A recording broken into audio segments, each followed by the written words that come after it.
Today we are going to talk about quilt-as-you-go.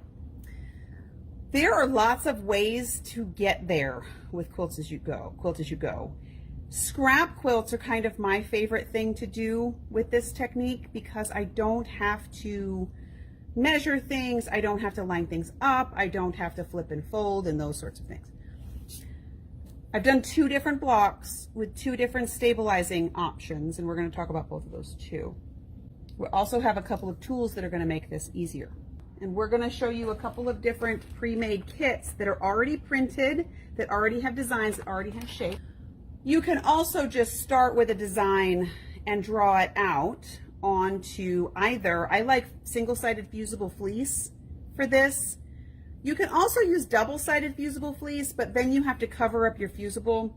And I find that to be a little bit tedious, and if you forget to cover it and then you get sticky on your iron and then you're cranky, and then we don't like that. So what I did with mine is here, I don't know if you can see that design on there, it's sort of really light, but I drew out this design in pen, in a friction pen, on some thin, this is Quilter's Dream Request batting, so it's super thin. I like that for this because it's not very fluffy and it's easy to mark on.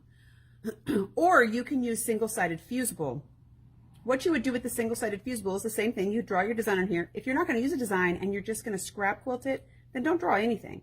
Just fuse your backing piece to your piece of fabric. I have used 505 spray and sprayed my backing fabric onto my cotton batting. For this one, which we're going to use at the end of this video, I used fusible fleece and I just ironed my backing onto my batting, and then I drew my design on the top. For this project, I have drawn out a shape onto Quilter's Dream Request cotton batting. Okay, I'm going to flip my screen around so you can watch the magic happen. Okay, here we go. Okay, this is a 4-inch square. Then what I did was I cut this is 4.5 inches, so I cut a 5-inch square so that I would have a seam allowance all the way around. Then I marked my seam allowance all the way around. You only have to do that with the first piece, and the reason I do that is because I want my shape to line up on my design. Then I'm going to take some pins and I'm going to put them in the 4 corners of the piece of fabric, and then I'm going to line my pin up with the 4 corners of my design.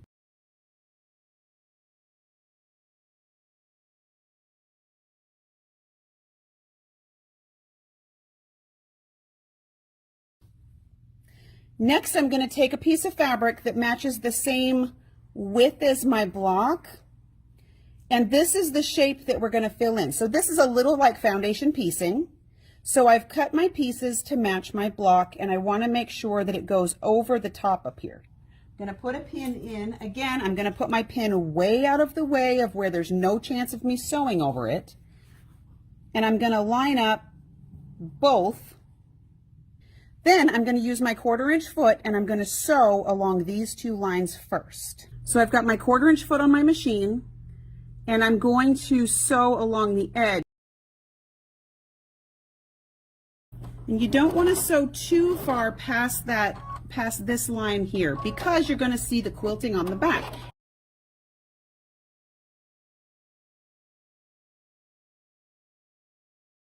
And then I'm going to use my seam roller. I don't really want to press this through each round because I've used a friction pen to mark my lines. And with the batting underneath, you really do get a nice crisp seam if you just roll it. Now, since I forgot to trim this one, let me show you how to get there. I'm going to flip this over, make sure everything's laying flat, and roll your batting and your backing back out of the way. Now, this is where it's a little bit like foundation piecing, only I'm not going to use an add-a-quarter ruler. Because I don't have the protection of an add-a-quarter ruler, see how I'm setting my ruler about a 1/16 or an 1/8 of an inch off of the batting? I do not want to cut through that batting, but I do want to trim away any extra fabric. So I'm going to take my other 2 pieces of fabric and I'm going to line them up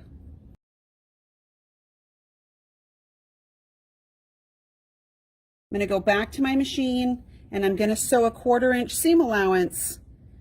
I'm not going to sew all the way over here, but I'm going to start, same thing, I'm going to start right about where that reference line is and sew both of these seams. Now I have these side seams sewn in. We'll pull our pins out and we'll roll press our seams out again.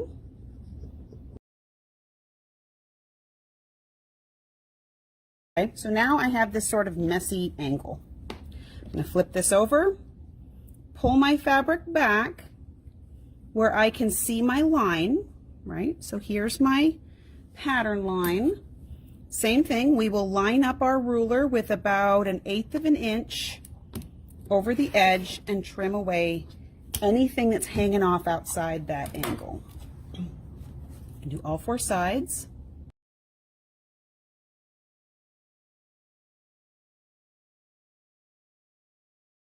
All right, now when I flip it over, now I have a square and a square. Okay, we're going to do the same process out here. A tip for this part of the process. You want to make sure that your fabric goes all the way to the end of your batting. So when you get to the outside of this block, you don't just match up here. Now you can, on the first go round, if you just want to match up here, you can, because these sides are going to cover that up. I get a little nervous with that, so I cover the whole thing.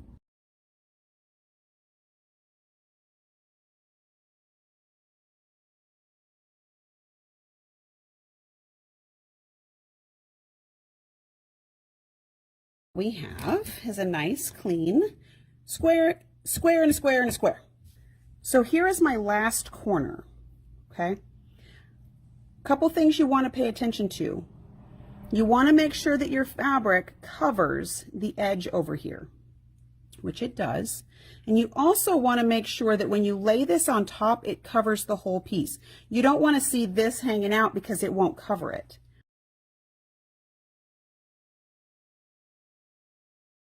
Sew your seam allowance. Press it up like you have with everything else. So here is my final block. You can see that it's kind of a mess. You can see the stitch lines on the back. I should have used a less busy fabric, but did I think about that? No, I did not. You can see that it's quilted all the way through. You're going to want to go through and trim off these cutting threads. I'm also going to press this now, and I'm going to use steam. It's going to get everything to lay nice and flat. Especially with polyester fusible fleece, when you quilt through it, it tends to pucker and shift a little bit.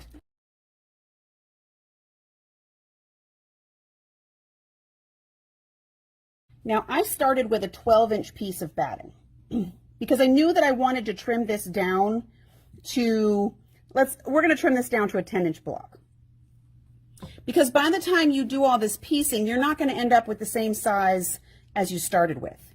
So with the shape of this block, the way I would trim this down is, let's say we want to make it a 10-inch block.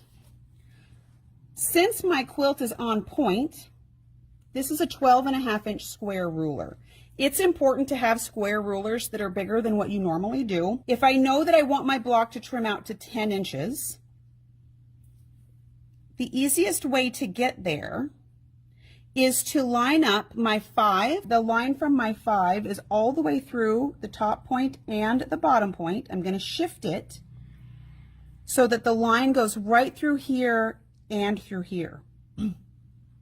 Now here's my 5 going horizontally. So I'm going to line that up here and here. And so now this is what we're going to see when we trim down our block.